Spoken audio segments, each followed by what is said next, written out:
ఏపీలో ఆరోగ్యశ్రీ బకాయిలపై నెట్వర్క్ ఆసుపత్రులు ఆందోళనకు సిద్ధమవుతున్నాయి. ఈ నెల 6 నుంచి ఎంప్లాయీస్ హెల్త్ స్కీమ్కు వైద్య సేవలు నిలిపివేస్తున్నట్టుగా నెట్వర్క్ ఆసుపత్రులు ప్రకటించాయి.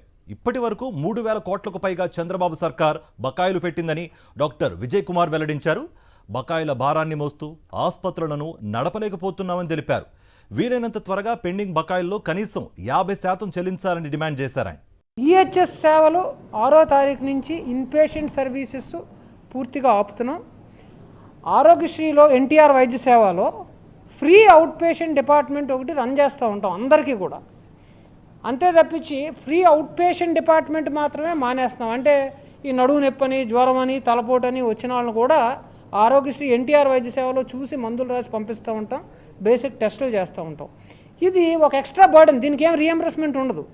గవర్నమెంట్ డాక్టర్ ఫీజు కానీ, మీరు రాసిన టెస్టులకు కానీ వేటికి రీఎంబర్స్మెంట్ ఉండదు.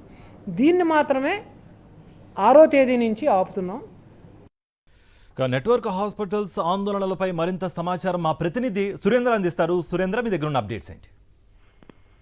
కార్తిక్, జనవరి 6వ తేదీ నుంచి పూర్తిగా ఆరోగ్య సేవలు నిలిపివేస్తామంటూ ఇప్పటికే నెట్వర్క్ హాస్పిటల్స్ అన్ని కూడా ప్రభుత్వానికి వినతి పత్రం సమర్పించే దాదాపు 3,000 కోట్ల రూపాయలు బకాయిలు ఉన్నాయి. బకాయిలు తక్షణం విడుదల చేయాలంటూ వాళ్ళు ప్రభుత్వానికి ఇప్పటికే లేఖ రాసిన పరిస్థితి. కనీసం 2,000 కోట్ల రూపాయలనే విడుదల చేయండి, ఎందుకంటే పూర్తిగా ఆర్థిక ఇబ్బందుల్లో ఉన్నాము. మాకు ఎవరైతే మెడిసిన్స్ కానీ ఇతర సౌకర్యాలు కానీ కల్పిస్తున్నారో వాళ్ళందరూ కూడా బకాయిలు పడడంతో వాళ్ళంతా కూడా అవి అమలు చేయలేని పరిస్థితి ఉంది. మా సిబ్బందికి కూడా మేము జీతాలు ఇవ్వలేకపోతున్నామంటూ వాళ్ళు ఆందోళన చెందుతున్నారు. కనీసం 2,000 కోట్ల రూపాయలైనా ఇప్పుడు విడుదల చేయాలంటూ వాళ్ళు ఇప్పటికే ప్రభుత్వానికి మొదలుపెట్టుకున్నారు. అయితే ఇప్పటికీ కూడా ప్రభుత్వం నుంచి ఎటువంటి స్పందన రాకపోవడంతో జనవరి 6 నుంచి పూర్తిగా ఏదైతే క్యాష్లెస్ వైద్య సేవలు అందిస్తున్నామో ఆ సేవలన్నింటినీ కూడా నిలిపివేస్తున్నామంటూ ఇప్పటికే ప్రకటించారు. ప్రధానంగా ఈహెచ్ఐకి సంబంధించి అంటే ఎంప్లాయీస్ హెల్త్ స్కీమ్ ప్రధానంగా నెట్వర్క్ హాస్పిటల్ ఉంది. వీళ్ళంతా కూడా ఇప్పుడు వైద్య సేవలకు దూరంగా ఉండే పరిస్థితి. సాధారణ ప్రజలతో పాటు ఇప్పుడు ఎంప్లాయీస్ కూడా ఈ వైద్య సేవలకు దూరంగా ఉండే పరిస్థితి అయితే కనిపిస్తుంది. మరొక పక్క పూర్తిగా